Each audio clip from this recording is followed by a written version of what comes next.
Don't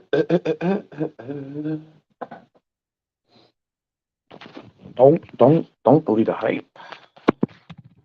Don't don't don't believe the hype. That's all I can really say. Just don't believe the hype.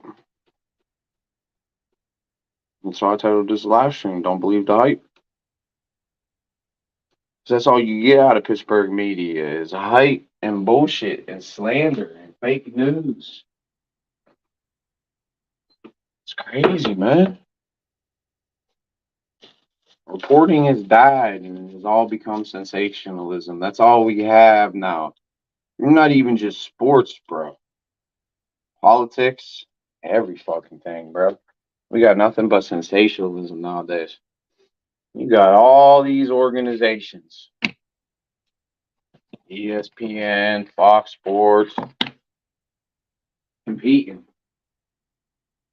Skip got rid of Shannon Sharp, and then Stephen A's like, whoop, come on over, Shannon. Then you got these yahoos like Mark Madden, straight slander, and Kenny Pickett. And then you got yahoos like Adam Schefter, one of the ones. ESPN, breaking news. Dun, dun, dun, dun, dun, dun, dun, dun, dun, dun, dun, dun. We have zero sources and zero credibility whatsoever. The owner of the team, Art Rooney, at the beginning of the season, even addressed this and said, when the time comes, we are going to extend Mike Tomlin. Mike Tomlin is still on 1 year of contract, but according to my inside sources that don't really exist, Mike Tomlin will not be resuming his position with the Pittsburgh Steelers. Even though they exceeded expectations this year and made it into the playoffs when nobody gave them a chance in the world, and Mason Rudolph really lit the world on fire, and everybody said defense is dead, but the Steelers defense has decided to go fuck around and win 10 games this year and pull and give them a third season burst. And then you got these clowns out here. I seen some post today. It's fucking in the Steelers nation and the Steelers group, a Steeler fan group of all places, to see some shit, some slanders. Stephen A. and I talk about blasphemy all the time. Let me tell you about the blasphemous shit that I seen today in the Steelers group. I seen some motherfucker, couldn't have been a Steelers fan, because if it was, he needs his fan card revoked and pulled immediately. They said the Rooneys should sell the team. And this is coming from, like, one of the other yahoos, Colin Cowherd. What have you done, Colin Cowherd, for anybody, really? Do you give back to charity? I hope you do. I'm sure you do. I hope you do. For all the money you make, Colin Cowherd, I hope, and the way you just bash people for a living, I hope you're giving a little bit back to charity. And I hope you're doing a lot for your community, because that's basically how the Rooneys basically built their organization. That's what the Rooneys do. That's what the Steelers are always about, is giving back to the community. And the Rooneys have done so much for the NFL and the NFL ruling. They are basically like executives, like literally in the NFL. They have so much power and they've done so much with the NFL. It's crazy to me. Mike Tomlin gone. He's not going. Asshole, I told you. You said, so who's the new host going to be? I'm like, it's going to be Mike Tomlin. What do you mean? Like, this shit's crazy. So you can't believe the hype, bro. We've been hearing all this bullshit come out of the fucking media every day, every week, bro. Straight slander, straight bullshit, just to get clicks, just to create controversy, and it's nothing. And that's honestly why I feel Tomlin walked off the press conference. I feel that's what he's been preaching to the team all year. It's us against the world. There's going to be doubters. There's going to be naysayers. There's going to be you just have these expectations, these high expectations, and some might say unrealistic expectations from Steelers fans. Like, I've seen a fan say, if the Rooneys don't sell, somebody commented in my shit today on one of my Tomlin posts. They said, I'm not going to be a fan anymore if Tomlin's still the head coach. Could you imagine saying that? Could you imagine that person being on the other side of the fence in Cleveland or Cincinnati or Detroit or Jacksonville or Tennessee or Houston or the Buffalo Bills, who've never won a Super Bowl in their entire franchise history? Could you imagine being there? And then something has, none of those franchises won Super Bowls, and Tomlin has more Super Bowls than all those franchises. But somehow, some way, Steeler fans are not going to continue to be fans of the team because Mike Tomlin will be continued the head coach. That's why I keep saying, bro. That's why I keep saying, and this is my narrative, bro, and I'm gonna stick to it, man. Because I've noticed, because I've started this shit on Twitter, my Tomlin, and really looking into his resume and shit compared to other coaches. Because Terry Bradshaw came out bashing him, Colin Cowherd came out bashing him, and I would get these word for word echo chamber comments over and over again, straight puppets, just repeating what they say about what Cowherd said about Tomlin, basically. And it's just bullshit. It's all bullshit at the end of the day, man. I mean, and they say the Rooney way is dead. He's the one running it now. The Rooney way is dead. The Rooney way is dead. How is it dead, bro? This is the longest stretch in what? And one of the longest stretches in NFL history without a losing season, bro. And what, that don't mean anything? It's crazy, dude. Even Kansas City, like, they weren't good until, like, I mean, they were okay. The Chargers, they suck. Like, could you, that's, like, come on, man. It's crazy. The Cowboys haven't won a goddamn Super Bowl since 95. When was the last time they won a Super Bowl? Like in the 80s, bro? Like, and that's when they became the Empire, back in like the 80s. Bro. I was even alive. I was born in 89, bro. Shit. Joe Montana could be my granddaddy, bro. Like, literally, bro. That's the last time, really, the 49. Now that we're getting all this Kyle Shanahan, like, when all he's doing is bringing back the West Coast offense, bro. That's all he got is the West Coast offense. That's what it is. That's what they run. And he throws a little bit of gadgets in there and little misdirections, and a few little things he throws in there because he happens to have a Christian McCaffrey and a Deebo Samuels that is just versatile.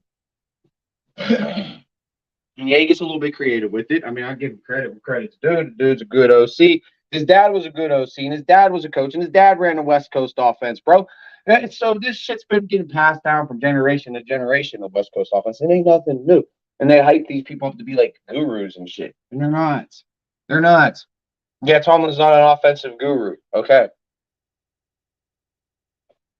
But we consistently have one of the best defenses in the year after year after year after year after year after year. We haven't had a losing season.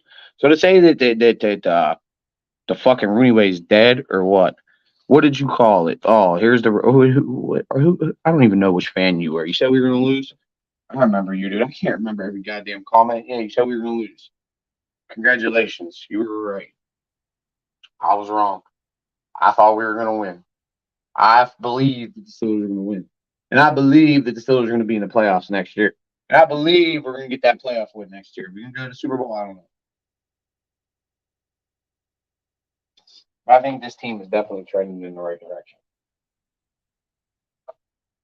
100%. We don't got Ben to hold us back anymore.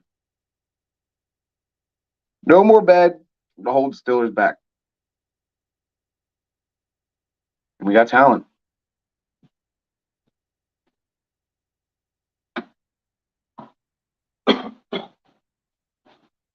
I've been talking a lot about quarterbacks and shit, but it looks like they're going to go Kenny and Mason next year. And that's the Rooney way. In a nutshell, right there. And what everybody doesn't want, they're going to go ahead and do it anyway. Because they invested that first round pick into Kenny Pickett, and they believed he had something. So you're not going to give up on that after 2 years. You just don't. You just are not going to. I don't think. You're just not. I think it's good coaching. I think Tomlin coached well this season, and you put us in a position to have a chance at the bowl. It's just sad though that so many people want to just lie, like literally lie. These are supposed to be news agencies. I'm just a dude on YouTube that gives my opinion. All right. And I swear, like, I feel like I have more credibility than fucking Colin Dunlap, Mark Madden, and half of these bozos, because these bozos just straight lie to basically further themselves. It's not even just giving an opinion. They literally just lie and report this shit as factual information. And it's not. It's speculation. That's all it is. It's speculation. That's it.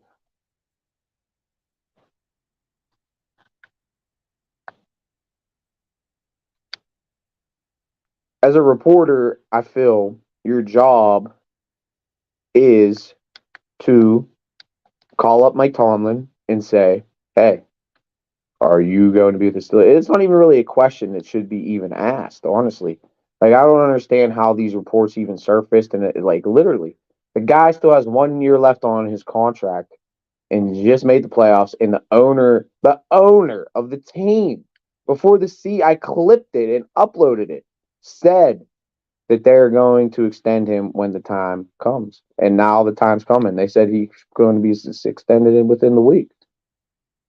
So I guess there's going to be a lot of Steeler fans jumping ship because Mike Tomlin is going to continue on as head coach and keep carrying on that tradition and that legacy of defense, because that's what won the Steelers 6 Super Bowls.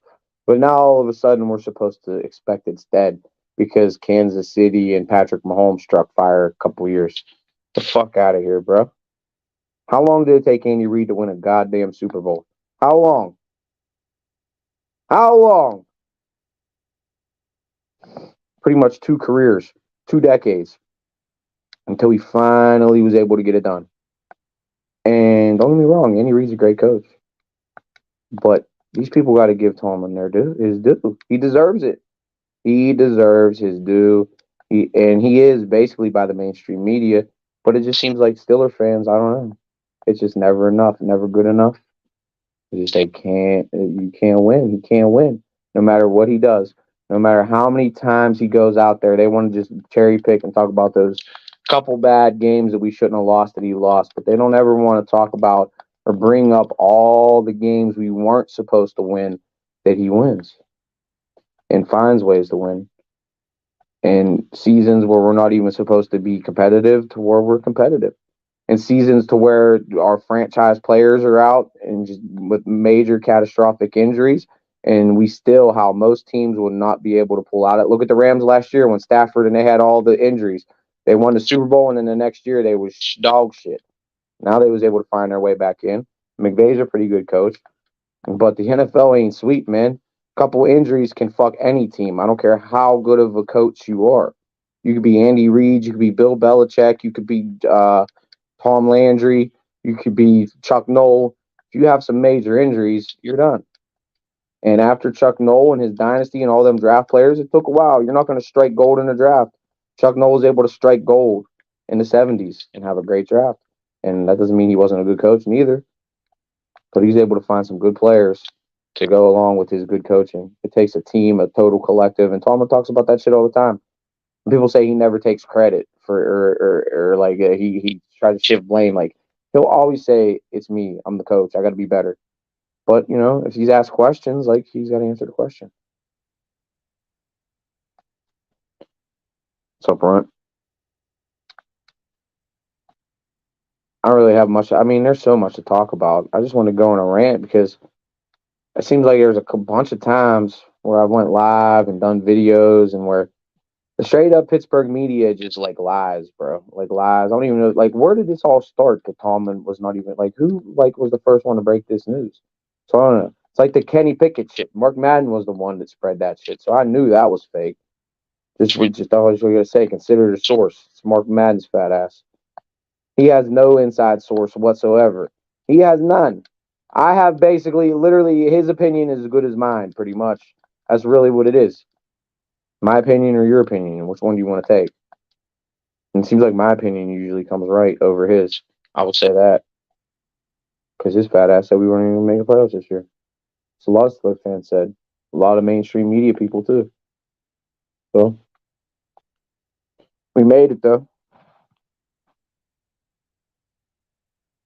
It was disappointing, but we made it.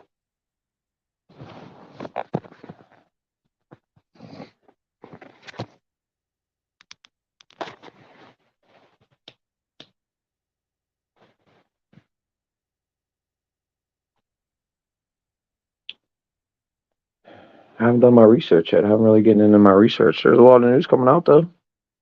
Signed a bunch of fucking names to like the reserve contracts to be on the rookie preseason squad and shit, the practice squad. Some decent, a couple good names. We retained Jaden Smith, So that's one. I was going to do a video about that, but I couldn't get a good angle from the Instagram picture. And then I started to make a video and it got fucked up. But Jaden Smith, I don't know. I think that's a guy that's going to be on the roster next year. Maybe not as a starter, but as a nice fucking depth piece.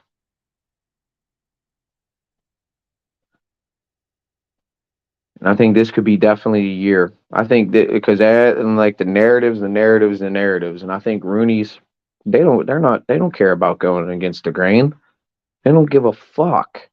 They don't give a fucking shit what Mark Madden has to say, what fucking I gotta say, what fucking Carl Turd has to say, Skip Bayless. They don't probably even listen to that shit. They don't even listen to that shit. Literally, they don't. They're probably watching like MSNBC and stocks and shit and trying to figure out how to get richer. Like literally, they're not spending their days consuming fucking Mark Madden's fat ass or Colin Cowherd's fat ass, just running their name, their great name, through the mud, through the mud. That's it. And you can't really throw mud on the Rooney name. You can't. You just can't, bro. Can't. So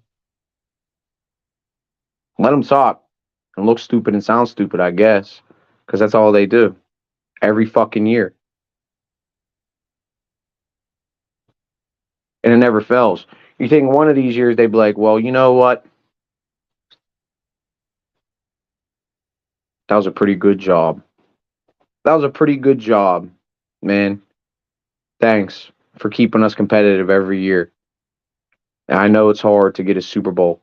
And I know it's hard to win in the NFL because it's the most competitive sports league in pretty much the world. I know it's hard. And I believe that you're going to get back there someday.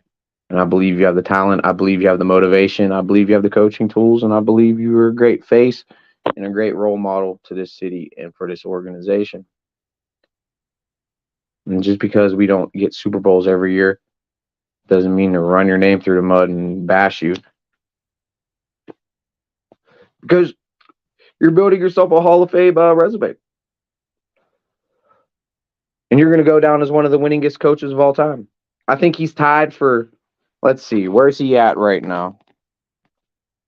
Steelers 4-15 next year. That's funny, buddy.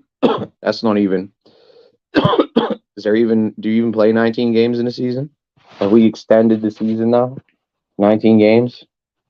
Or are you just being an asshole like Colin Cowherd? That's what it sounds like to me. I thought we could beat Cincy twice again. Blah, blah, blah, blah. Cleveland, I think they'll be in disarray. Blah, blah. That's 4 right there. And then who we play? I think we played NFC South, Atlanta, blah. Saints, blah. Panthers, blah. Tampa Bay, they'll be tough.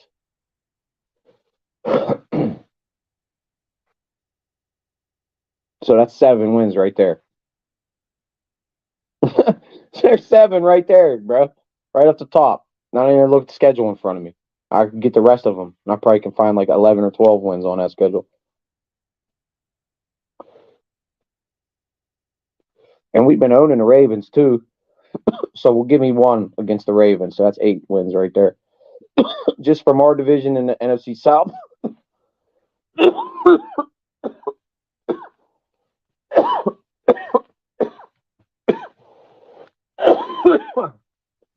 7 at least. We'll go 7. To play it safe. Just not to get cocky. We'll give it 7. He ain't going nowhere. Rooney said he's coming back. He's extended. He's back in full effect. And I do believe they're going to re-sign Mason. I do believe. I can see that coming. I really do.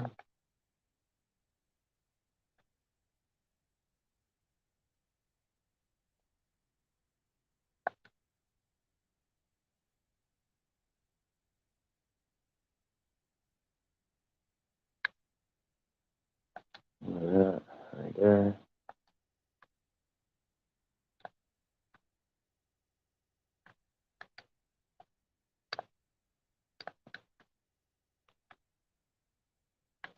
So hold on, I was gonna pull up his wins. Hold on. This ain't a great live tonight. I don't have the full.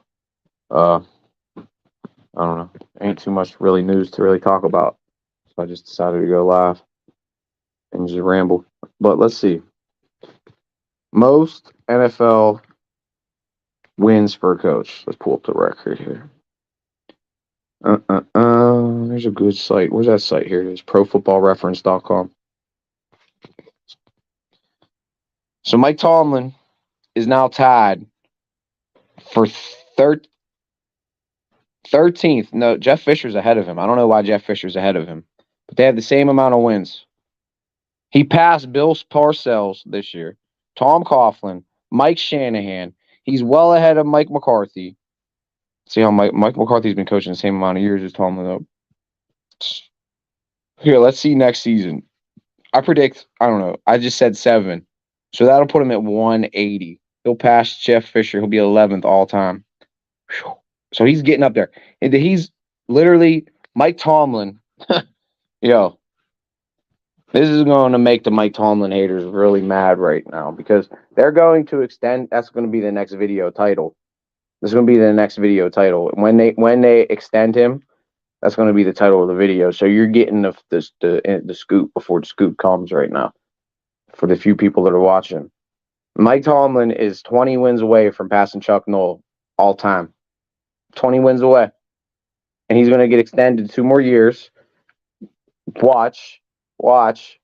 Here's the inside scoop. We're going, like they always do, traditionally, because the Rooneys were in their business. Like it's a system. All right, it's a system, and that's why the system works. All right, you got to trust the process.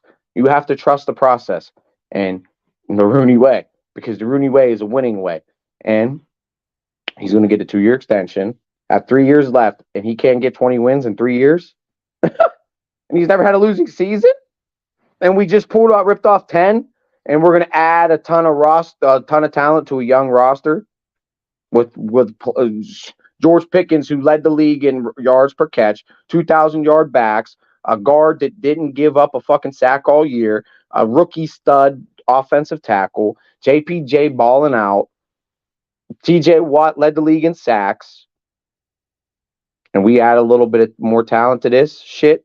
We ain't going to win another 10, 11 games next year. And then the year after that, with all these young players on their rookie contracts still?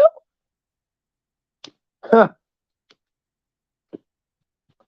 And the studs, the NFL sack leader, lockdown. Minka, lockdown. Cam, lockdown. Who, in my opinion, he's a Hall of Famer. And when healthy, and when he plays a full season, Cam's going to get you 8, 9, 10 sacks every year, and he's going to dominate the trench like he does. Dominate the trench and set the edge for Highsmith. Watch next year. If we get a full healthy season out of Hayward, watch Highsmith's sacks numbers goes up because football is a team game. Watch Highsmith's sacks numbers go up largely. Largely. It'll be like a whole new Highsmith, I'm telling you. And he's going to be in his, what is this? Highsmith's 4th year now, I think? 5th year? It might be his 6th by now. Highsmith's been around for a while. He really came on last year. He didn't really live up to that contract this year, though. But Highsmith, I think, he's good. I mean, he's good. And we didn't get him for that much. And if he would have lived up to like he played last year, that contract's pretty much still in the deal. So we get 10, 11, 12 sacks out of Highsmith next year. That's what we need to. We need him to step up a little bit more and fill that contract shoes up a little bit better, I think. There's Brandon.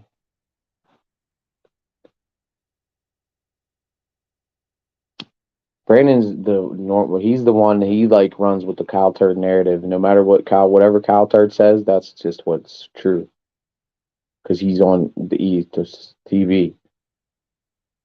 And he'll believe it. And Brandon, he'll believe anything. He would get hustled, I bet you, big time, and extorted.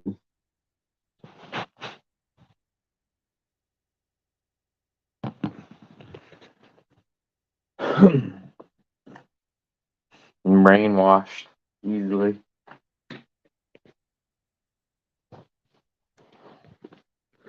Because he believes the hype. He drinks all the Kool-Aid. He is a Kool-Aid drinker. He is a Kool-Aid drinker is what he is. He would go right on the plantation and he would drink that Kool-Aid. And he don't even probably get the reference because he just don't know. He just don't know. He don't even get the reference. So that's all you really need to know about Brandon Rogers. And most Steelers fans, I'd say, they're all Kool-Aid drinkers. And I'm sorry, they're spoiled and then they're fucking entitled, bro. Like, we win every year, dude. We are competitive every year. One more, you can't ask for more in today's NFL. Be a Pirates fan, dude. It's not even worth watching, it's not even worth it because you know for a 100% fact that they're not even attempting, they're not even trying to win. They don't want to win. That's their last objective is to win. Their last objective is to just literally squeeze and milk as much profit for as cheap as possible as they can out of this shit. And then Bob, like I like to call him, Bob Embezzlement Nutting, is going to put that shit in his pocket and, like, put it into his resorts or whatever. And then sell his resorts and make himself rich and not give a flying fuck about the fans or the city or anybody. In the city, they paid damn near $1 billion to build that beautiful stadium that sadly, doesn't even bring us competitive brand of baseball because they don't give a fuck.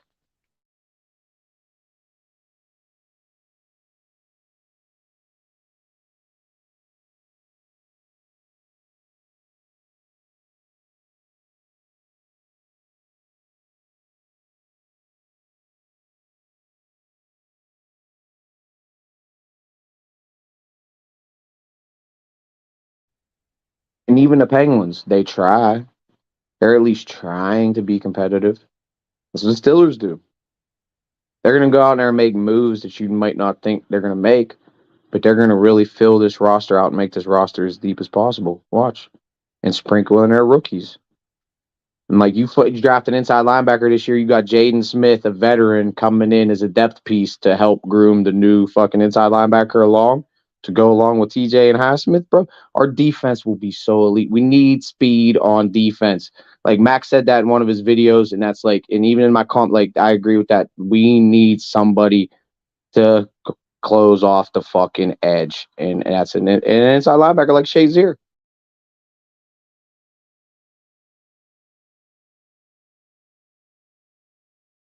Because we have all the beef up front. We got Benton, we got Cam, we got a whole D line of guys that we can rotate in and plug in.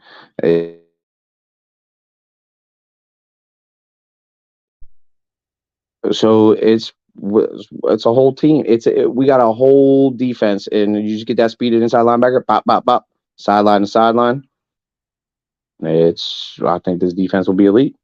Another corner. I even said that CNA was talking about drafting a corner out of Alabama. I wouldn't mind that neither. He's supposed to be really good, man-on-man corner. Look at him. So they're already floating prospect names out there too, and that's a guy. If he's that good in man coverage, that's the kind of the guy the Steelers need. They need somebody that can take that man-on-mans. Him and Joey Porter on the outside with T.J. Watt, Alex Highsmith. Oh my, that would be deadly too. And then just roll with Jaden Smith, have Holcomb come back.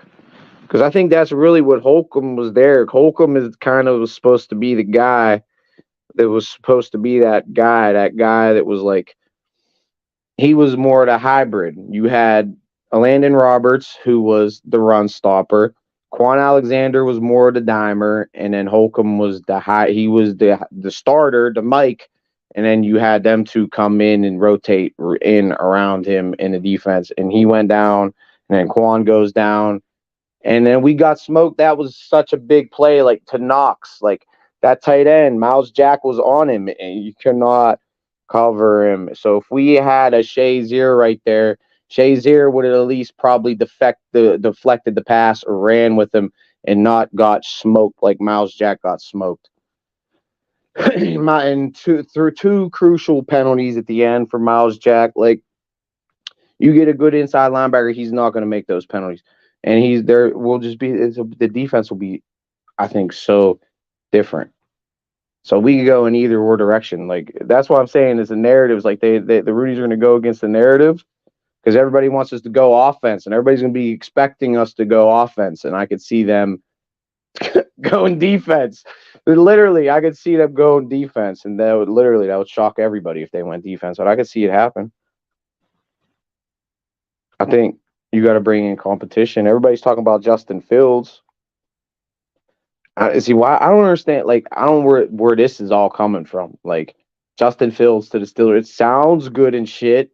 Like I would like it to have be a competition, whatever. And you have two totally different type of quarterbacks on your roster. But why would the Bears really what do they want to get rid of him for? And if they do, how much is he going to cost? I mean, he broke the single season rushing record for a quarterback. So like with him, this offense would be different, but I just don't see the Roonies wanting to go in that direction. Honestly. I think they want balance. I think really in today's NFL, you have to have balance. You have to, you have to. You just can't run the ball like that. You just can't. That's why the Ravens will probably end up losing, or like they always do, is because they pretty much primarily run the ball and they can't get it done in the playoffs. So they can imagine if they lose to Houston. They're already talking about CJ Stroud beating Lamar. That'd be something else. If CJ Stroud goes in and beats Lamar in Baltimore, I wouldn't believe it. I couldn't believe it. That'd be crazy. Let's see who all plays tomorrow. I didn't even do my picks. I should have did the picks. I should have did a picks video. Let's see who's all playing tomorrow.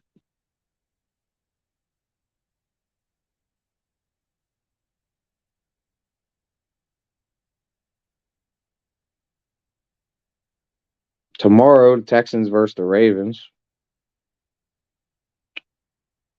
And the Packers.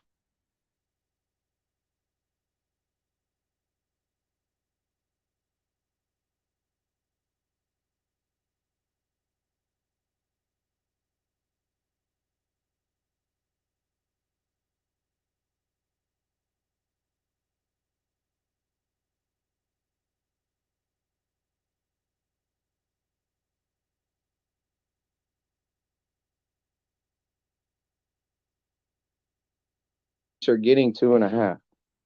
It's in Buffalo. Wow.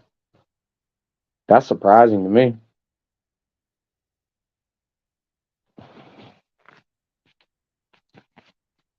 Who did he take? Who did you take, the Texans or did you take the Ravens? He probably got the Ravens. You should have got the points. See, he's like a little Jew like that. He wants to not give you the points. But he's gonna bet on a team that's not his. Like, get the fuck out of here. And he won't bet on it. I guess he bet money with you. I wanted him to crack eggs on his head so bad. He wouldn't take the bet though, or a milk or something. And then I don't even want it on a stream. I wanted it on his channel, and he had to put my name on there, say Yen owns me, and crack the fucking egg over his damn head.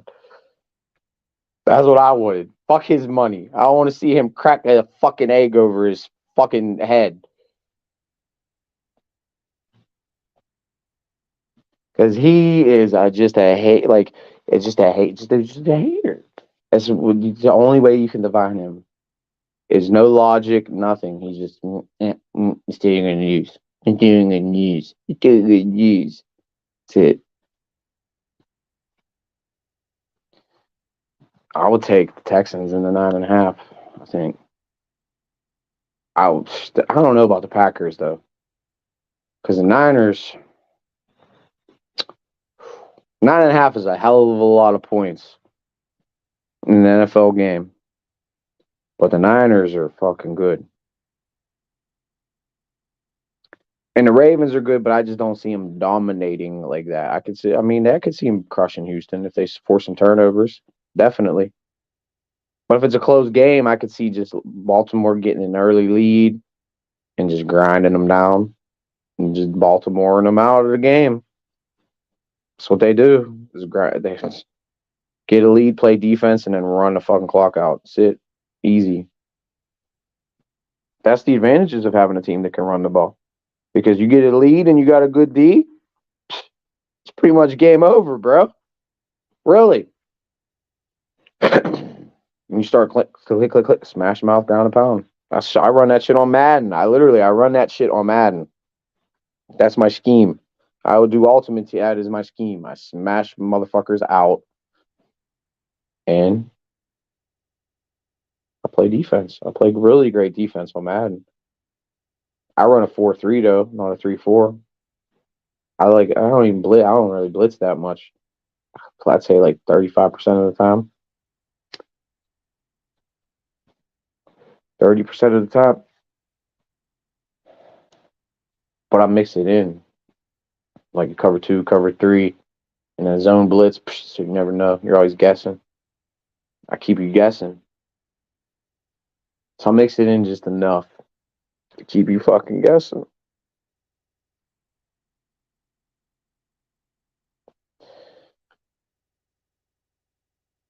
People complicate football more than it is. And any team can win any given Sunday. And every team has weaknesses. I don't care who you are. Even the Niners. They might have the least amount of weaknesses, but they still got weaknesses.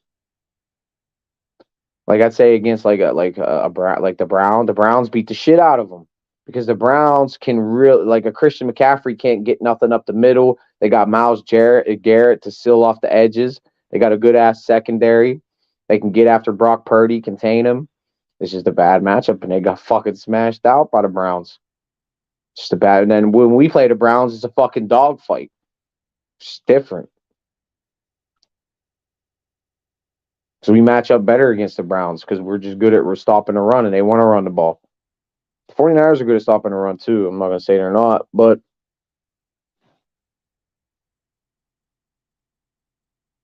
Brock Purdy's just that defense. I don't know. Cleveland's defense is great, and C.J. Stroud split it like butter, so I don't know. It's crazy.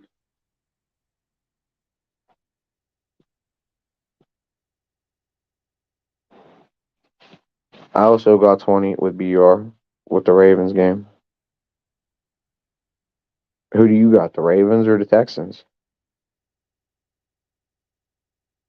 I took Texans no point. I think the Texans will win without points. Damn. I don't know about that. I like the 9.5 though for sure.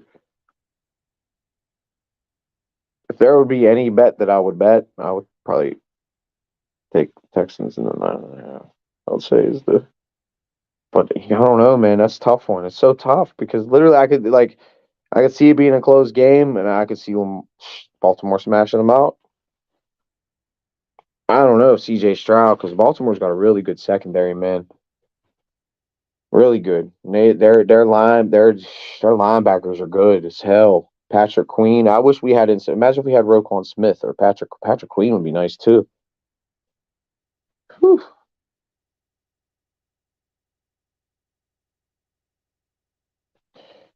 Shit. Why would you even take that? Why would you even take that 20? You letting the Mace Rothstein you. I'd get it on FanDuel for better odds. Why not?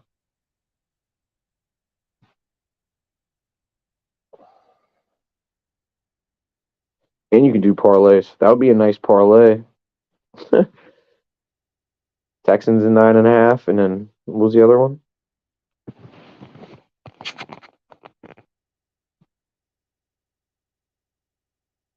Packers in 9.5. I don't know about the Packers in 9.5. Moore hasn't proven he can be a winner when it matters most. That's the thing. That's the whole bit of narratives. Always narratives. They got rid of Greg Roman, and they brought in like a new scheme to help him open it up and pass it more. So, and they gave him all the money. He's got all these wide receivers. He's got good running backs, great defense. The Ravens have zero excuses to lose this game. Zero. I think I might just take the Ravens and to cover the 9.5. This literally not. I don't even know. That's a tough one. It's that's why I don't even gamble, dude. I don't even know how to pick it. Really don't. But on paper, Ravens probably should smash them the fuck out, honestly. But who knows? CJ Stroud has been really, really good. And I don't think anybody expected them to fucking beat Cleveland like they beat Cleveland. I mean, they dogged them out bad.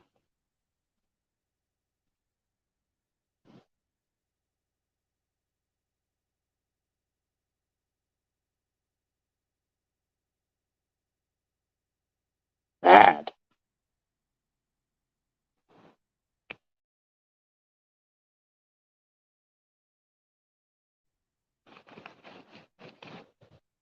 They dogged us out bad, too. They did. CJ Stroud literally just dismantled our defense. Like, he is nice. Nice.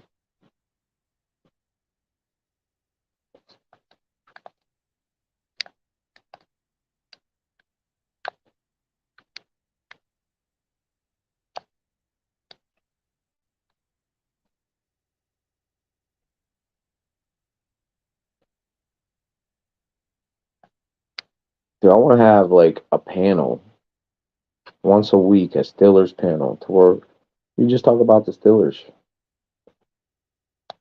Would you be down, Ernie, or no? On this channel.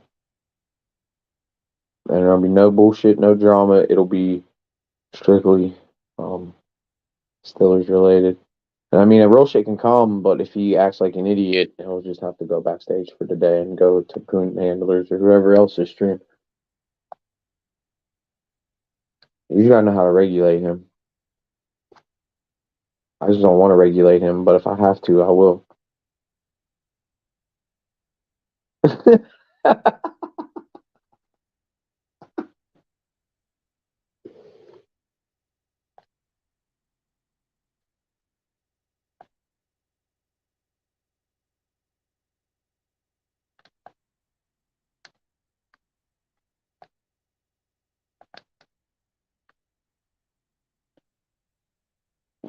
Did they play the Ravens in the regular season? What's up with the OC?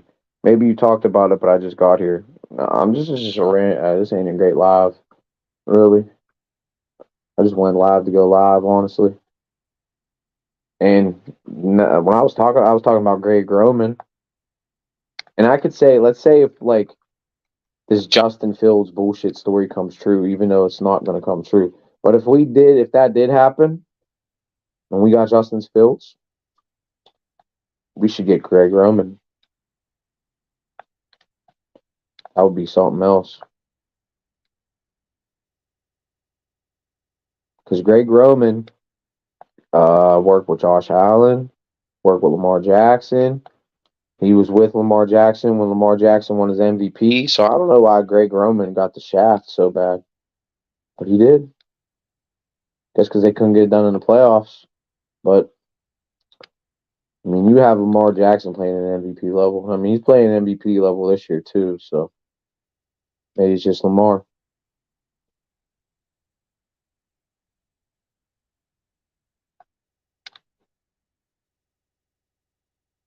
Not tonight.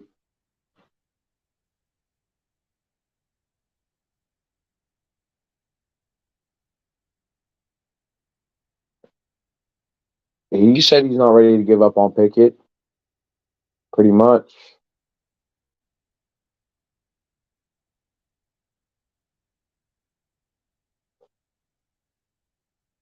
I think Pickett, the best we're going to get is like a good game manager, like a top 20, maybe top 15 quarterback out of Pickett. I think that's the best we'll ever get out of Pickett.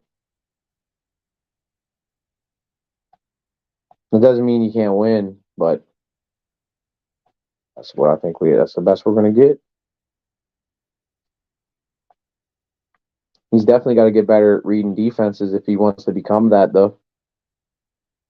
And learn to cut the hero shit out because he fucking holds on to the ball too long. He thinks it's Pop Warner football, and it's not. He thinks it's high school football, college football, where he can go out there and just bail out of the pocket and fuck up the whole timing of the fucking play, and then have no read or have nowhere where to go, and all these other young receivers are running their routes and they're supposed to be there, and Kenny's way over there and trying to save the play and extend the play and just do too much. Sometimes you got to know to take the sack. Sometimes you got to know just to, hey, there's an easy check it, and pick up 4 or 5. And just keep the rhythm and the momentum going on offense. Because with Kenny, there's no rhythm, no momentum, nothing. It was just so different with Mason. He just kept everybody. It's all about timing, man. Everything. And he kept them on time, on tempo, and got everybody the ball and spread the ball out systematically. Good, like a good, nice little game manager with an arm. It's not scared to, stretch the field a little bit. So I could honestly see us Mason being the starting quarterback next year. Honestly, I could see it. Sign him to a 1 year. If I'm Mason, I'd go for a 1 year deal. I've seen somebody from 93.7 The Fan wrote a report. Why would Mason want to come back?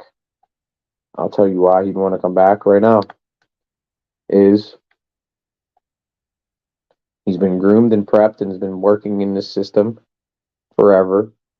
And if anything, will he get that much more anywhere else? Maybe, maybe not. And is he going to be a starter anywhere else? Maybe, maybe not. It's probably going to be a competition wherever he goes. So this is your chance to come in on another 1 year deal that is a little bit more lucrative than what you're playing on now, with probably an incentive base in the contract to make it cheaper for the Steelers. And if he reaches that incentive, he gets better. That would be good. I think that would be a good contract. And there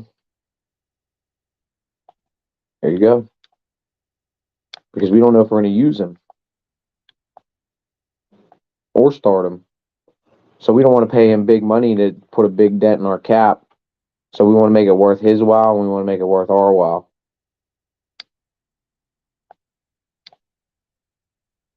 And then, if he balls out this year, then that's when it'd be better for him and more lucrative to hit the free agent market at 30, coming off a full season under your belt. And then that's then you have more, leverage in your contract negotiation. So I think that would be, for both parties, that would be the best possible case scenario deal, honestly. And they're probably going to get that deal done.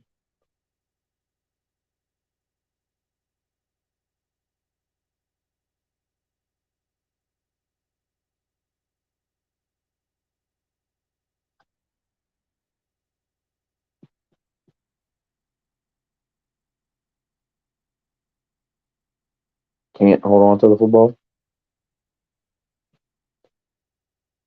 I don't think Mason's great, but I think he's better than Kenny.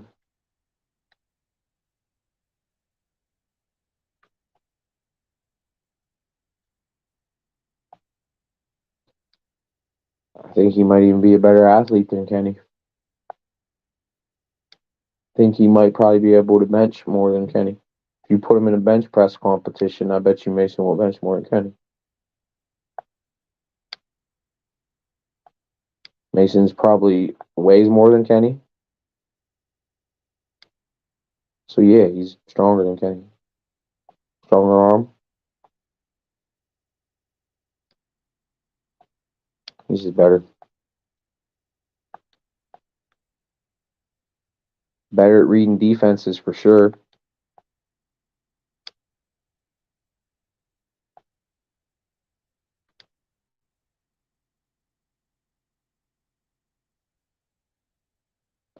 I don't know. I could see someone like the Broncos giving him $15 million and the Steelers not matching.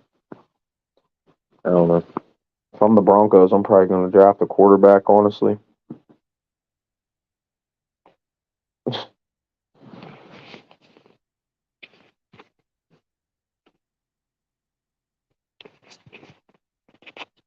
Honestly, that's what I do.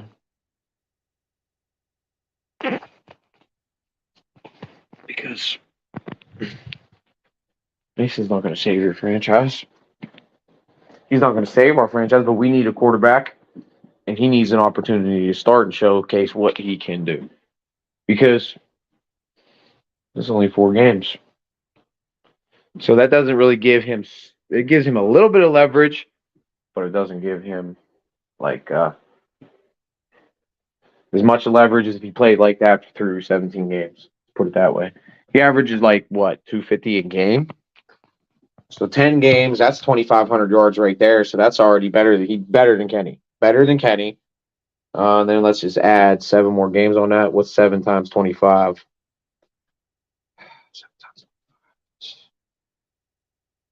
It's like another 1,700 yards on top of that. So Mason pretty much threw for pretty much fucking 4,000 yards this year. They're close to it.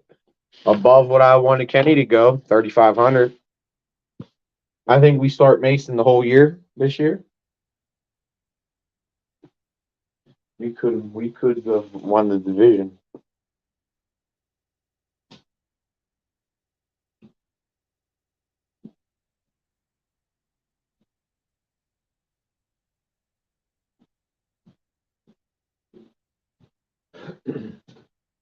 And you might not agree with that, which is fine.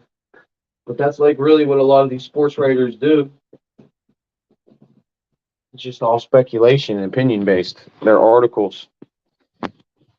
So updating Barry Sports highlights. Do you have any sports highlights on your channel, Daniel Barry?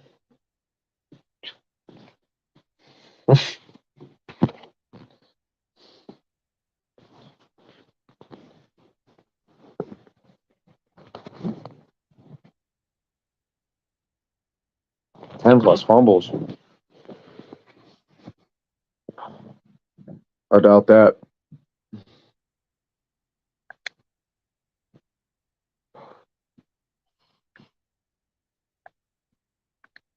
I'd say we start Mason this year, we'd have 12 wins. I'll say that. Instead of 10.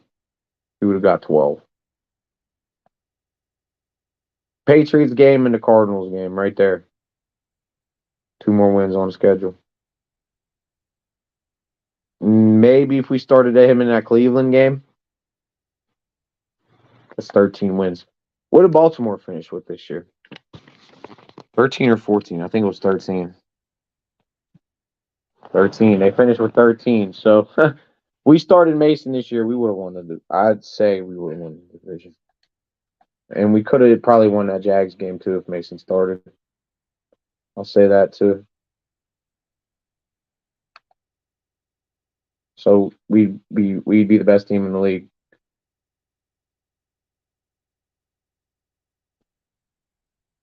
And we probably wouldn't have had so many injuries on defense too,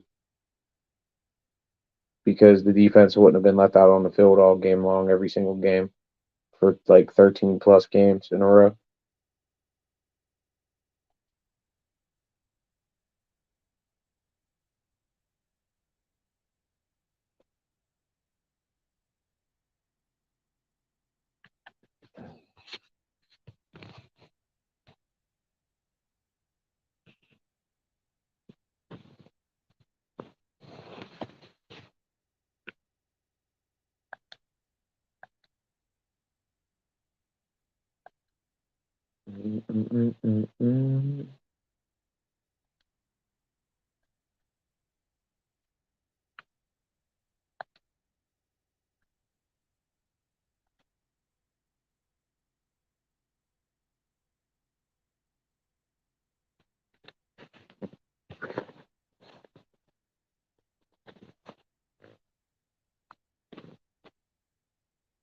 Well, Mason should have played better in the preseason. I don't know why he was third on the depth chart. If it was him or coach's fault, so I'll just say both. I'll say that's probably a decision. It doesn't exactly go through Tomlin in terms of Kenny Pickett starting.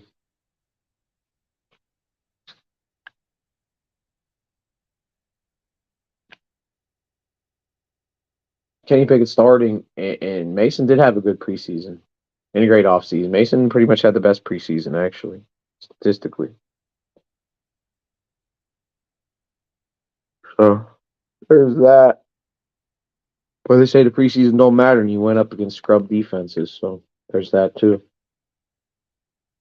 And they used the first round. The front office used the first round pick on Kenny Pickett. And when you use a first round pick on somebody, you expect to get a return on that investment. Because at the end of the day, football's a business.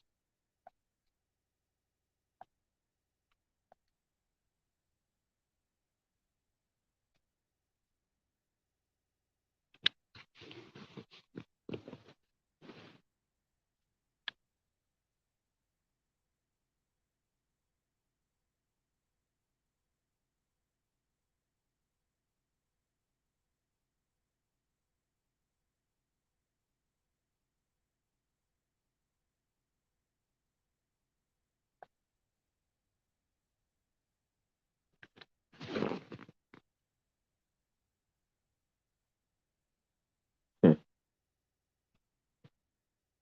Dallas, huh? Why Dallas?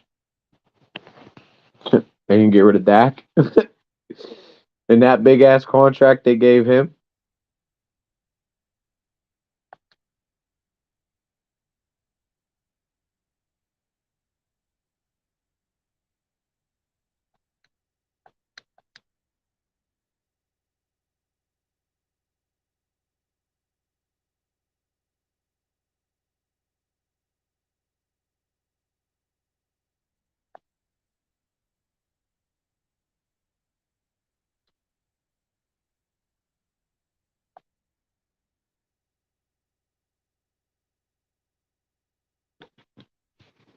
I guess Dallas probably could use a new quarterback.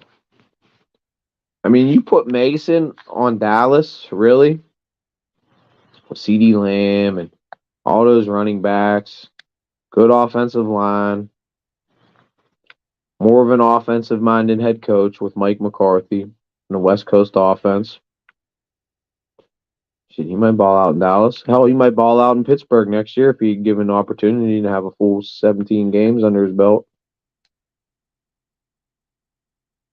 With George Pickens, Najee, and all them boys. He got some talent on this team, man. I don't care what nobody says.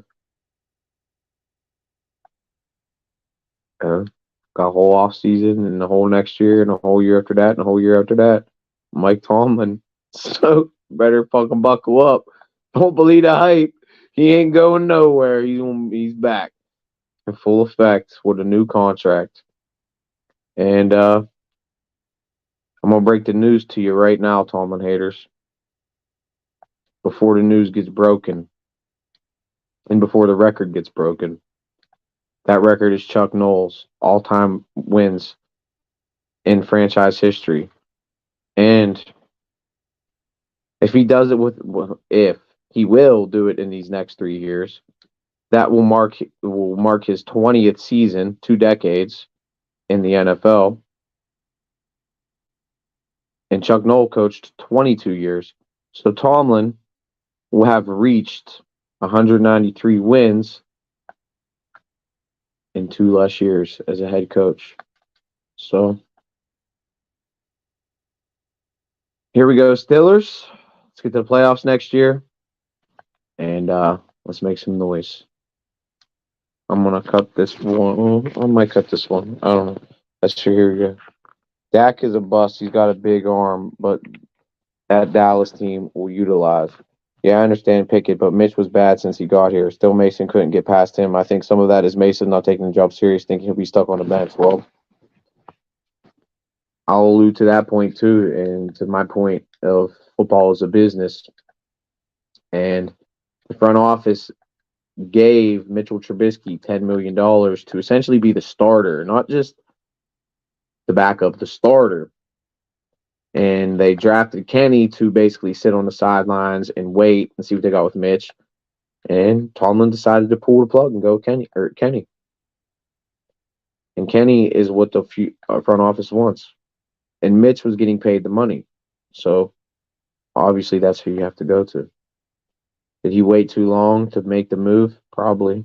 At least a game. I said he should have made it a game earlier in the Patriots game. And we would have won.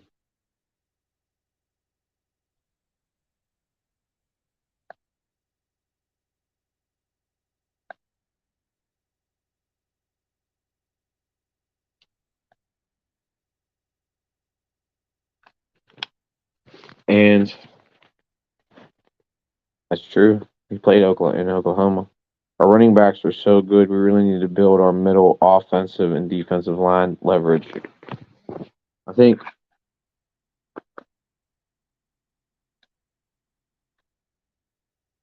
our offensive line is good. I think our defensive line is good. I don't think our offensive line is good. I think we need to have definite additions to the O line. I don't know so much about the D line. I think the D line is pretty good. I think we need speed on defense. I think our defense is pretty much set. If we can get a fucking a great inside linebacker and another corner, I think our defense is set. KZ, Minka, Joey, another corner. Pat Pete playing like nickel, another rotational safety guy. Or that second corner, and then you bring in the young dude to be the nickel and eventually slide over, and then you keep Pat Pete in the nickel and as a possible safety, nickel dime backer type. And then you got TJ Highsmith, new inside linebacker, with Holcomb and Landon Roberts. That'd be a nice little rotation. And then you even bring what's his name back? 93. Robinson, whatever the fuck his name is. He can play inside or outside linebacker. So that's a nice little depth piece too. Probably for cheap.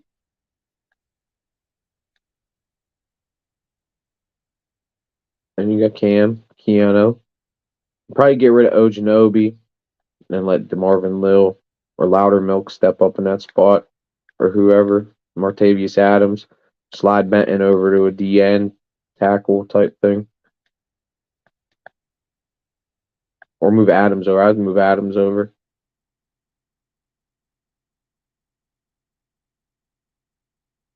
$57.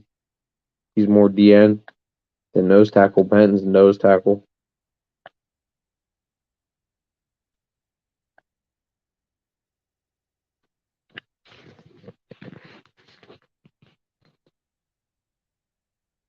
I think Larry, I don't even know if Larry's still on contract next year, and I wouldn't mind getting rid of that big ass. He gets paid too much.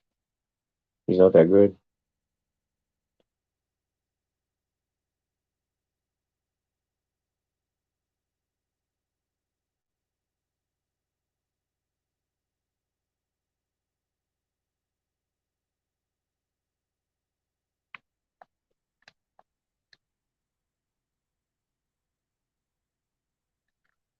Game is getting old though. You can find someone in the late round though. I think like fourth, fifth. You like somebody take for like a D tackle and try to mold him into a D end.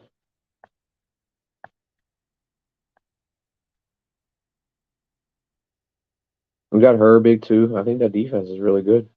A piece or two really puts it just over the top. Elite, elite, elite.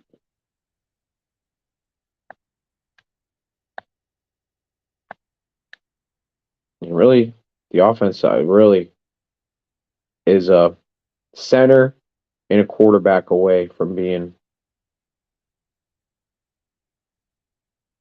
at least top 15. At least.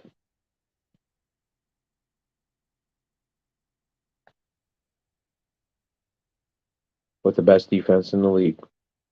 So,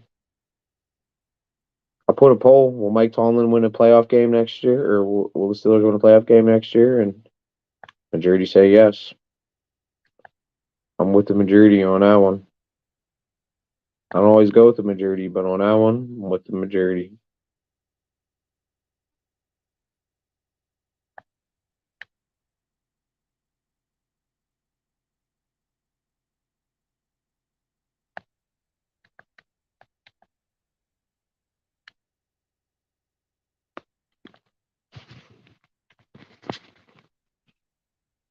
Damn, that's old.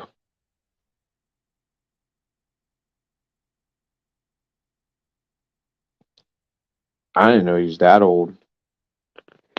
That's old. He's asking if he's gonna retire. He's making a lot of money too next season. A lot, like 20 million or something.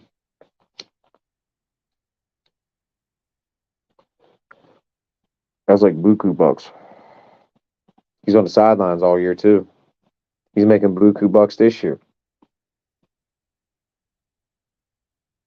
Why would he retire? He wants to get that money, honey. Time for new blood.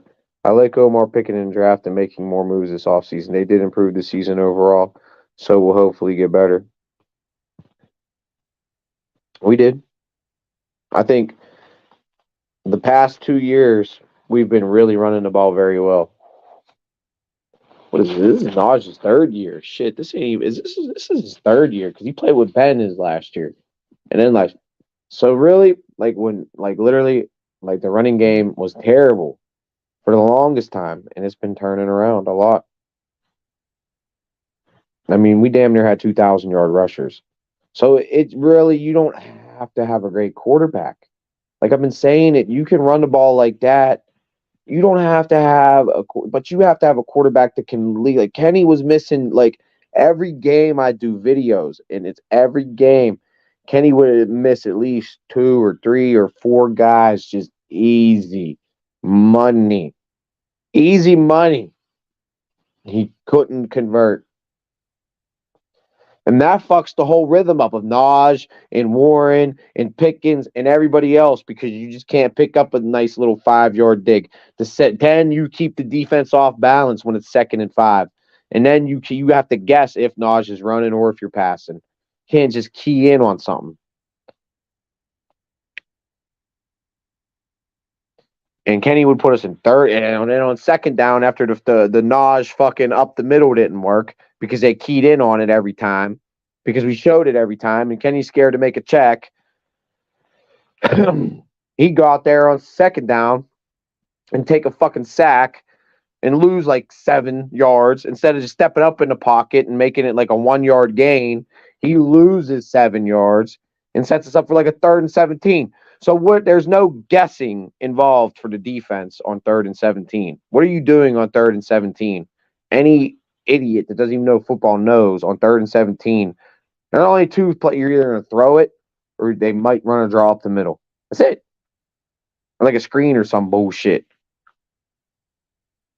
But you're pretty much throwing it. 3rd and 10. What are you going to do on 3rd and 10? Pass. What are you going to do on 3rd and 9? Pass. What are you going to do 3rd and 8? Pass. What are you going to do on 3rd and 1? What are you going to do on 3rd and 3? You can run or pass in both of those situations. That's why you got to stay ahead of the chains. And you got to systematically, you just need to get 4.5 yards every time. Every play don't got to be a home run. And Kenny's got to learn to get the ball quicker. And not try to be a hero all the time. I think he's trying to stand in the pocket too long, looking for deep plays, looking for deep shots. Then it ain't there. He's not confident in where he's going with the ball, I don't think. It's just more mental than anything, I think, with him. Not so much physical.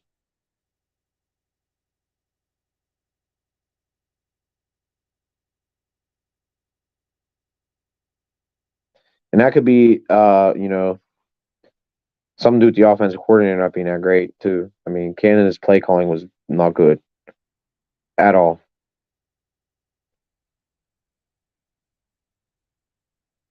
That's the thing with the restructures. I think that's what's been happening. He's restructured his contract so many times. That's what happens. You take it from one year and then you put it to the next. So he's just, and it gets now where we have him 35 making $20 million because his contract got kicked down the road 2, 3, 4 years. Now it's a one big lump sum next year. That's just how that's how the Steelers do it. And that was a Kevin Colbert thing. He would do that shit all the time. And then we'd be in debt like for the past under Colbert, I swear for like 4, 5, 6 years, every offseason, Steelers were in so much cap debt. He would do all this fucking shit, guru ass shit, to somehow get out of it, make all these cuts and shit.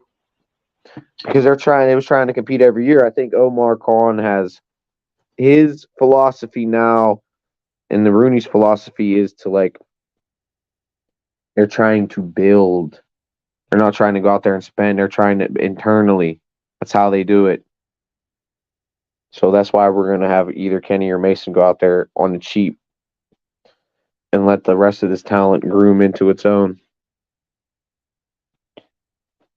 Because one thing about running backs is they usually only last 5 years in the league, right? Because they get injured a lot. But we have two really good running backs who are not really taking a ton of punishment and still being productive because they're splitting snaps. So they're both only getting like instead of 20, 25 a game touches, they're both getting like 15. So that's going to preserve a back like Naj for a long time. Naj could go down as one of the best running backs ever. Shit, if he keeps it up, bro, for Steelers. I mean, that's 3 straight 1,000-yard seasons, bro, for Naj. Some people says he's a bust. But I'd say he's pretty much he may not have the most production, but I'd say he's pretty much the first. Like he's the guy that you have to he's the guy that you have to stop. Because once he gets going and everything else comes into place and falls into place behind it. Because it sets you up on a 2nd and 5. Makes it easy for Kenny. Makes it easy for Deontay to get open because the defense is guessing and they don't know if you're passing or running the ball. So they can get a step on their guy and then boom, bump, bump, bump. And then you just start moving, grooving. And that's what was happening with Mason and the running game. But he went up against some very questionable, very bad defenses too. So shit, if I'm the Rooneys and if I'm Omar Khan, I'm going to use that in a leverage situation too. But they're trying to, build and make this roster young, got young talent. And then when the time comes to pay a guy, obviously they're going to have to pay a guy like a Pickens or whoever's contract's up, a rookie contract, or just move forward. And Kenny's only making like $4 million, bro. That's like a deal for a quarterback, really. And what if he becomes like a top 15 quarterback next year for $4 million? That's how in sports, and that's how you build great teams. When you get people to play above their pay grade and have good contracts like that. And that's how some teams get fucked.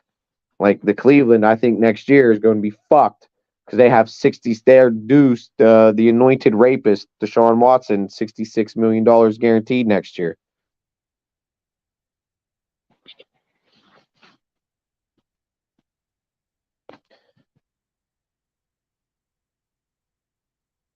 Yeah, I agree. Like, if we get Justin Fields, that says Greg Roman. But like these Justin Fields stories are just so ridiculous. I don't even know where they're coming from, and that's just all just don't believe the hype, bro. Don't believe the hype because Justin Fields ain't coming here. All right, I don't think they're going to give up any draft capital for Justin Fields. If anything, they'll sign him if he's a free. I don't know if he's going to be free agent. If he's a free agent, then he'll probably want too much money. We ain't going to give that to him anyway. So don't believe the hype, bro. He ain't coming here. Maybe we'll draft a guy, if anything. If anything, and definitely wouldn't say it'd be a first. No way possible I see it being a first. I can see the first round pick being defense. Get all the fans mad. Because they're all going to want offense.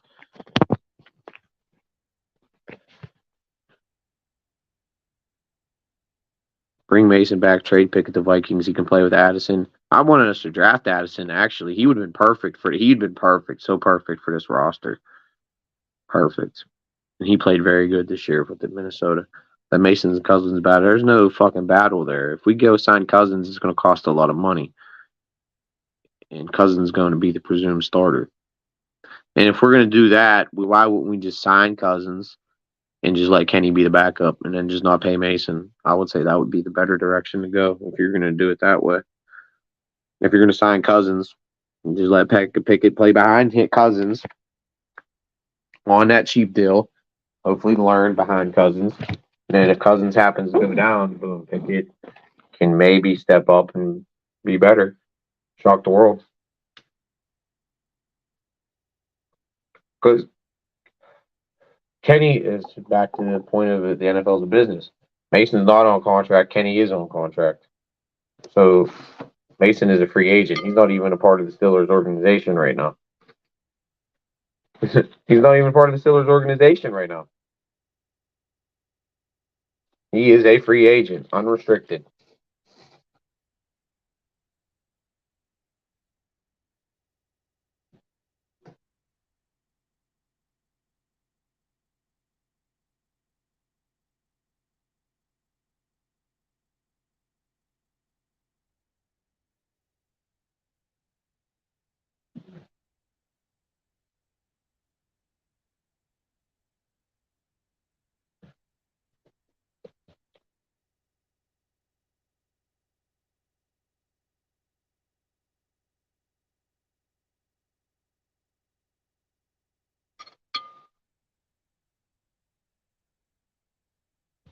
Yeah, I don't see it. I don't know where that like. This is like something like Philipponi's pushing or something. Somebody on a 93.7 defense. My boy comes up. He's like, "Well, I want to get Fields. I want to get Fields." So somebody on 93.7 defense is like pushing this idea or this narrative that somehow, some way that he can come here. I mean, it sounds great, but it's just it's all it is.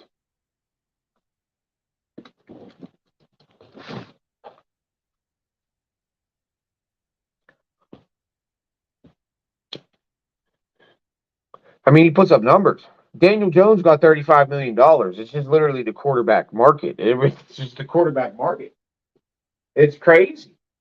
And then a Saquon Barkley, who's a biblical beast, maybe not last year, but the years before that, when he's not hurt, and that year they made the playoffs, the Giants, after how long being out the play, he was their whole damn fucking roster.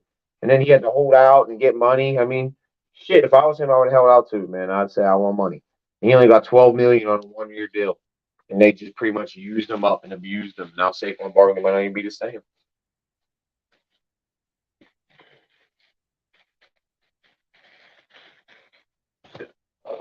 I want Saquon Barkley. Imagine getting Saquon Barkley here.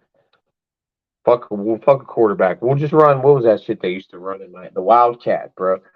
With Saquon Barkley, Najee Harris, and Jalen Warren, we don't need a quarterback. We'll just run a Wildcat with them three.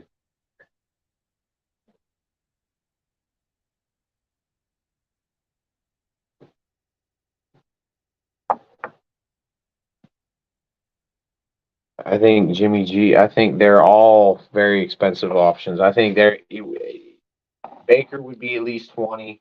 Jimmy G would be at least 20. They're all worth more than Mason. They're all worth more than Mason. So Mason would be the best team friendly deal. And I just don't see the Steelers and Omar Khan and the way they're trying to build this thing shell out big money for a quarterback. I just don't see it. I think they're going to equally divide it up. Whatever money they do have in cap to just really deepen this roster with a little maybe a rental here, a rental there, and then draft and just really make this as deep gets 55-man roster. Because that's really, at the end of the day, what you need in the NFL to really compete. Because no matter what team you are, and every team, you can't use injuries as an excuse. We use that a lot as an excuse. Because we do have a lot of injuries, but as a team, you got to be ready. You got to utilize all 55-man roster spots. And I think we're getting to just to the point where really complete roster. You find that center, and if we can just figure out something, one of these quarterbacks come up and step up. Kenny Mason on a cheap, like I said, one of those, you need to have those players. Like the JPJs on his rookie deals playing like that. Like the George Pickens, who is still on a rookie deal, which any rookie deal is just cheap. It's just how it is when you first enter the league. You're on them cheap rookie deals. Then you become like in a veteran status, and then you're paid. You get such a pay grade. Not, I mean, maybe some guys get minimums, but if you're a starter, you're going to be within a grade. There's a market for every position.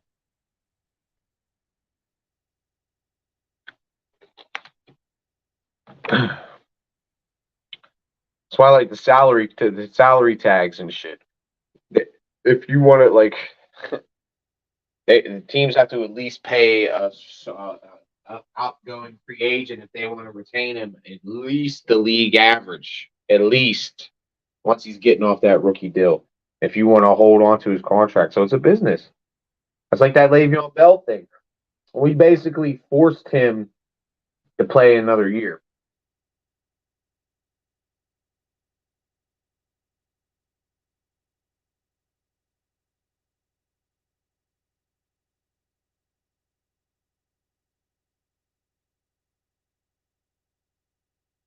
And as a running back, I want some kind of security. I'd want a deal too.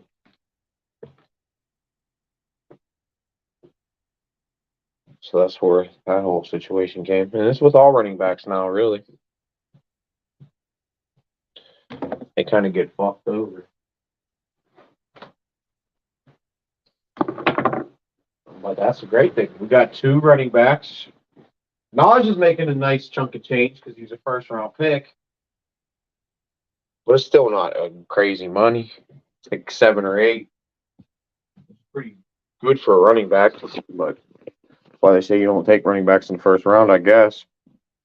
But I think Knowledge is good. I think Jalen's good. And I think we'll have them both on roster next year. Our running game is going to be really good next year. Mason reminds me of Neil O'Donnell. It's funny. Kenny's too small hands and height. I think back, our Super Bowl quarterbacks were tall, big arm, big hands. Mason's is that. I don't think KP8 sees the field well for that reason. His inaccuracies may be caused by the glove/hand grip. I think it's just jitters. I think he's scared in the pocket. Like you could see he's happy feet. You can see he got happy feet. He's scared. When he gets hit, he probably gets his bell fucking rung. And he's probably has never been hit like that. And it's just a different animal in the league.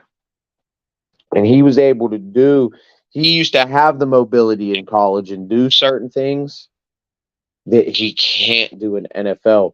And he's used to being able to rely on that if things don't go as according to plan and according to script, be able to improvise a little bit, but he can't do it. He's got to learn to mold and polish his game. And can he do it? Maybe. But you got to understand that he's a pocket quarterback. He's got to understand that he has to use that ability that he has, but differently, and shifting in the pocket, maybe extending the play a little bit, but not too much, and not just completely bailing out of the pocket. Like there's no rhyme or reason. It's not like you're extending it because you see somebody coming hot, you get scared, and you completely just bail out of the pocket and get these sacks that like literally cost the team 7, 8, 9, 10 yards, and you literally just destroy the whole entire drive because you're just dumb doing something stupid. There's no converting a 3rd and 18. There's just not. The statistics against it and the analytics is probably ridiculous. There's probably like a 10% chance to pick up that first down, opposed to like a 3rd and 5, a 3rd and 4, 3rd and 3, 3rd and 1, 3rd and 2. Just little things, man. Little routine things need to happen routinely. And this team will, that's the Tomlinism. And this team will be fucking good. But I agree. I don't think he sees the field. It could be because he's a little short. And it could be, yeah, he is a little short. He's like 6'2", 6'3". I don't think he's that much bigger than Mason. Mason's bigger body frame, looks bigger, stronger.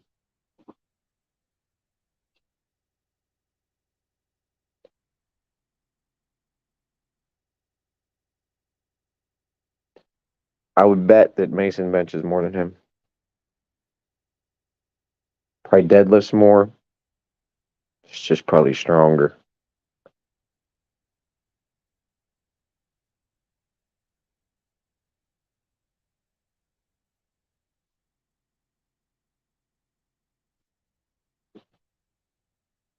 But Kenny put on a lot of weight in the offseason. And he's still not that big for a quarterback.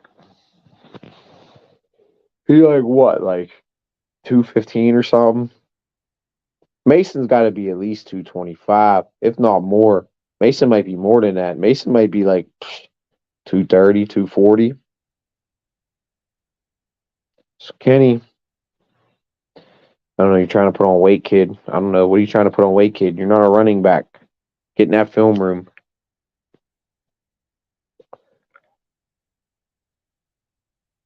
And put on some fucking rib pads like Drew Brees used to rock and Tommy Maddox. Get ready to get hit because it's the NFL.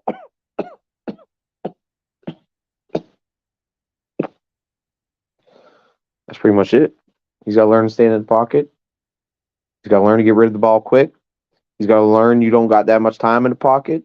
He's got to learn he doesn't have the wills that he had in college. He's got to learn that he throws the ball, Naj runs the ball, and Pickens and Deontay and Freiermuth catch the ball. And you're a team, you're a unit, and you're a collective. And as a collective, if you get 4.5 yards every time, you'll pick up a first down every time, and you'll get a touchdown every time. If you don't turn it over and you play great defense with this defense, you're going to win a lot of games. So now can all this talent come together and buy in? I think they're bought in. And there's probably a few other teams that are bought in and have deep rosters that are going to be ready to go, like the Bills.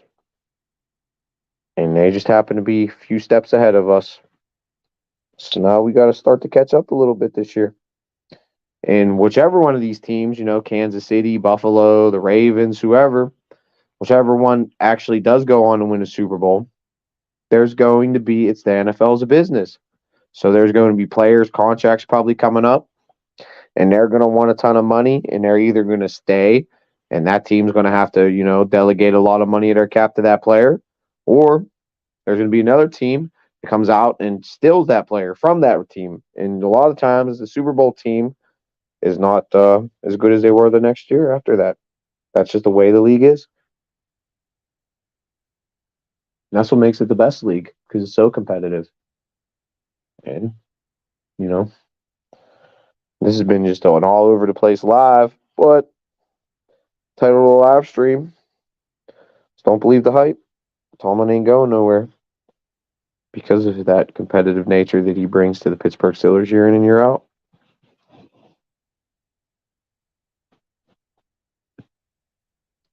And she got traded, I remember. Ain't that funny? That is. He got traded to the Saints. Ain't that funny?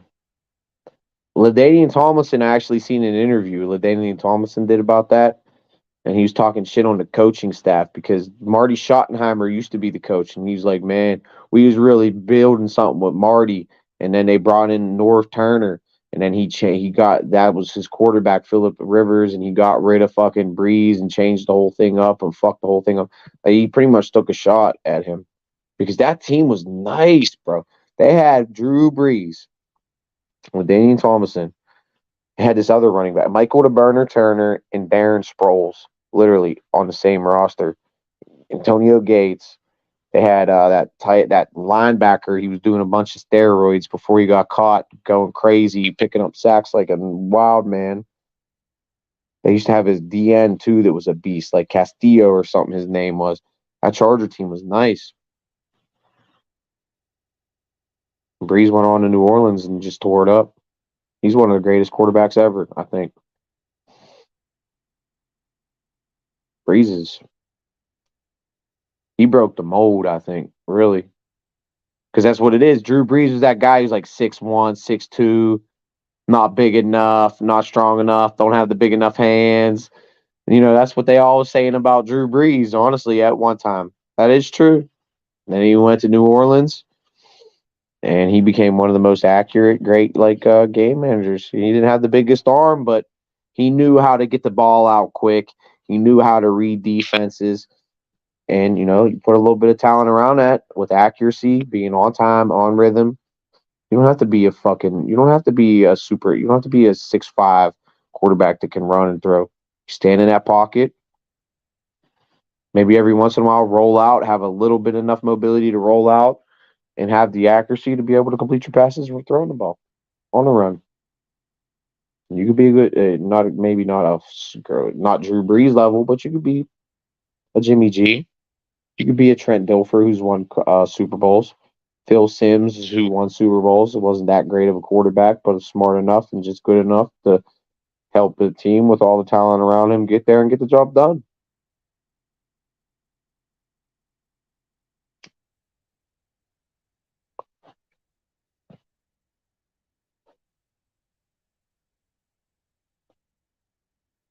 Six foot. There you go.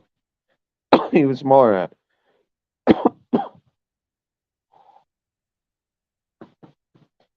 Danian was one of my favorite running backs.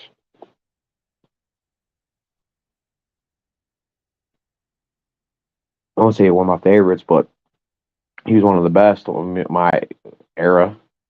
I'll say that.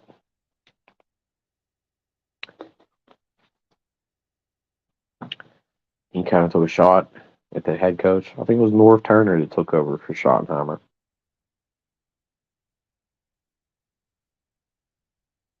And then eventually I think they got rid of LT too. And then he went to New York. And New York was decent there for a while when they had Sanchez, LT. We got rid of Santonio Holmes because he was smoking weed and he went there. And they had Plexico Burress too. It's funny. And a great Rex Ryan defense.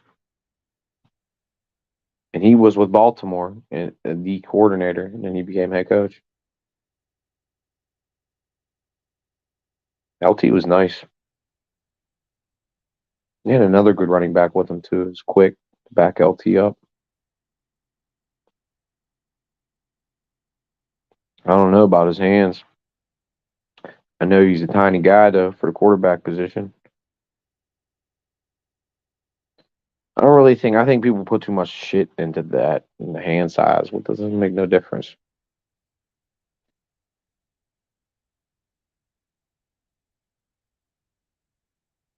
When you throw the ball, you're putting your weight into it. That's where you put your weight into it. Like all sports, like when you bat you lean into it. You lean your body when you throw a punch in boxing. You lean your body weight into it. When you take a slap shot in hockey, you lean your weight into it. When you pitch, you lean your weight. It's a motion, and you throw. So coming from your everything. So the hand size. That's just something stupid. I think it doesn't even make any sense. Honestly, people might make too much out of it.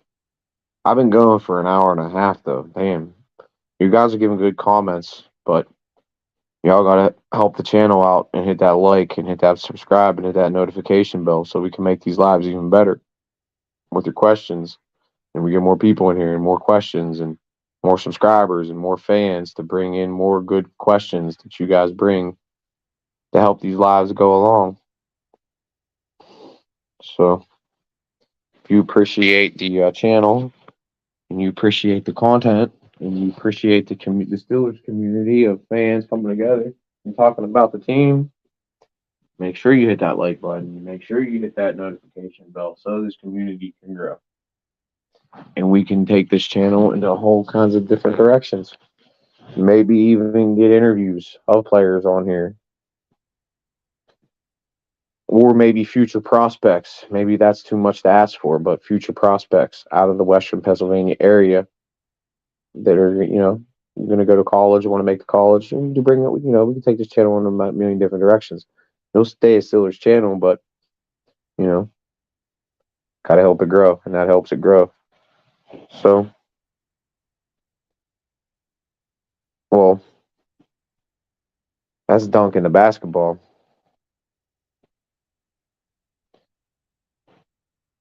You got to be able to jump, and then you got to worry about people blocking that shot. Your throwing motion is all in the motion, and the power is coming from the thing, and the ball is just pretty much spinning off your finger. So the touch is just coming off the spinning of your finger. So it's a touch. Has nothing to do with your size. You just got to put touch on the ball. And if you put your whole weight into it, that's where the power comes from. So you can have small hands and be 250, and you still gonna get your weight behind that shit and zing it and zip it. That's probably why he wants to put more weight on to probably get more behind his ball. He put on like 15 pounds. But Kenny's still small. Drew was small, didn't have the biggest arm, couldn't get the most weight behind it.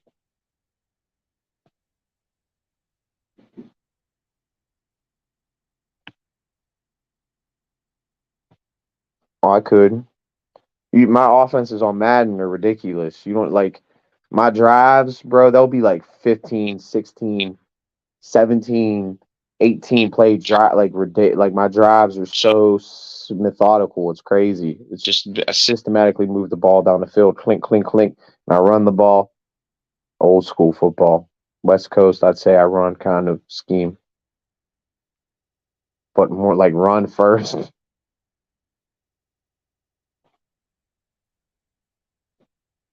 I can call defense too.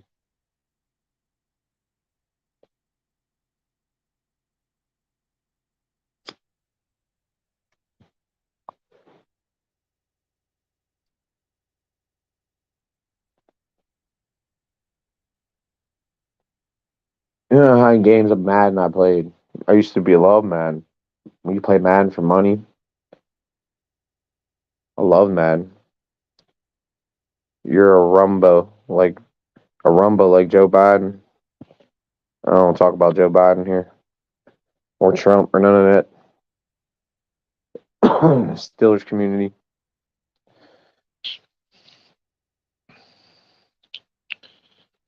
Rudy.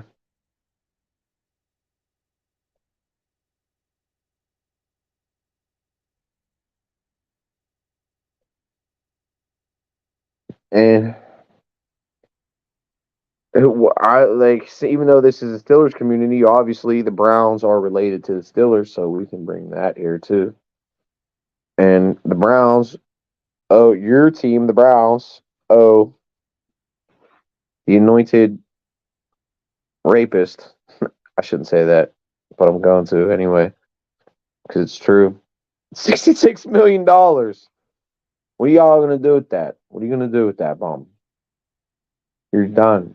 Y'all are gonna be back on the bottom next season. Watch, Rudy. I hate to break it to you. You're gonna pull one of the toughest schedules in the division. It's gonna be drama. Y'all are gonna be trash again. And we, the Steelers, are the cream that will rise to the top per usual next year and win the division. You heard it here first. I'm already going out on a limb right here, right now. Breaking fucking news, everybody. The Steelers are going to win the division next year. You heard it here first.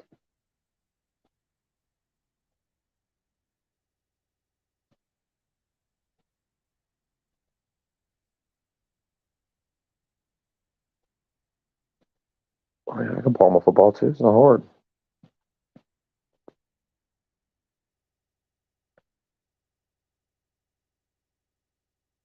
I was in like second grade using NFL size footballs and throwing at bitch 30, 40 yards, bro. Get the hell out of here. It's not.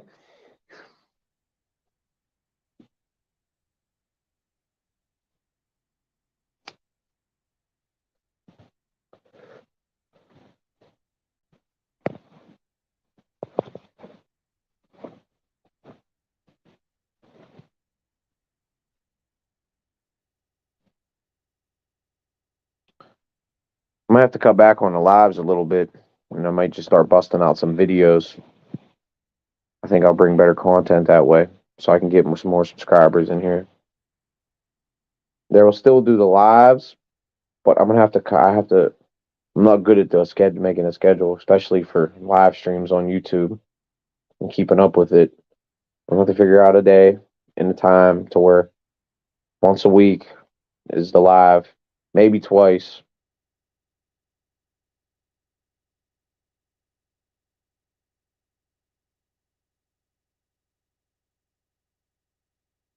A week, and then just sprinkle in a ton of videos in between.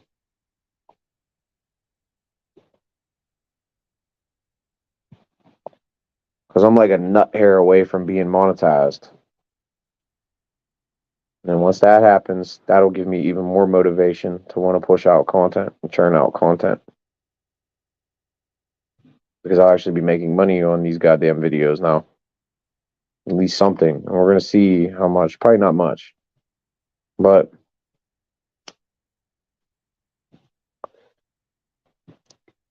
we'll find out. And the quality is definitely going to be a lot better on the videos here soon, too. That's not... See, I really, if I wanted to, I could have been monetized. Rudy, I had 1,000 subscribers 3 years ago. Because it's really not about the money.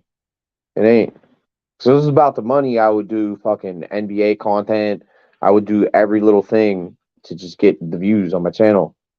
This is straight Steelers shit, pretty much. I've been building it that way.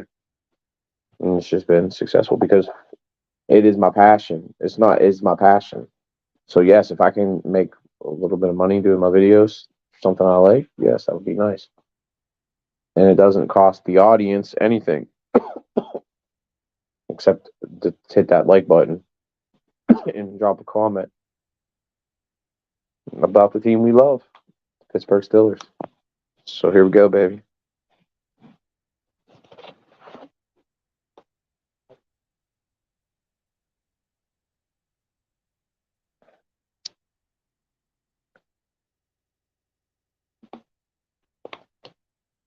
And it's about letting the naysayers know that Rooney Way ain't dead, despite what you heard out there. And you can't believe the hype. Because I've been saying pretty much we're going to extend Tomlin. I've been saying shit, he ain't going nowhere. I've been saying for at least 5 years, at least the last 2 or 3 years now, I've been saying he's going to pass Chuck Noll on all-time wins. And within the week, the Rooneys are going to extend Mike Tomlin to a 2-year extension at the tune of, I would say, he's going to get a 2-year, $30 million extension.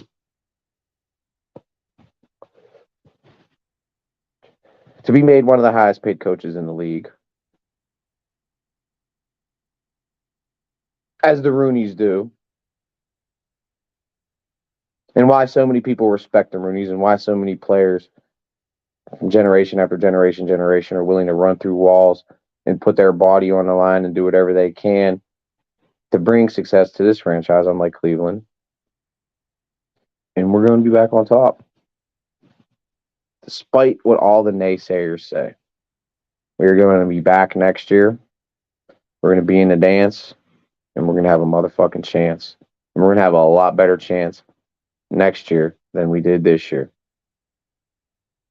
So be ready. I usually do the Yin's Power Hour. So this is pretty much close to the Yin's 2-hour Power Hour. Hour 45 minutes live of straight Steelers talk. So make sure you hit the like, subscribe, all that bullshit.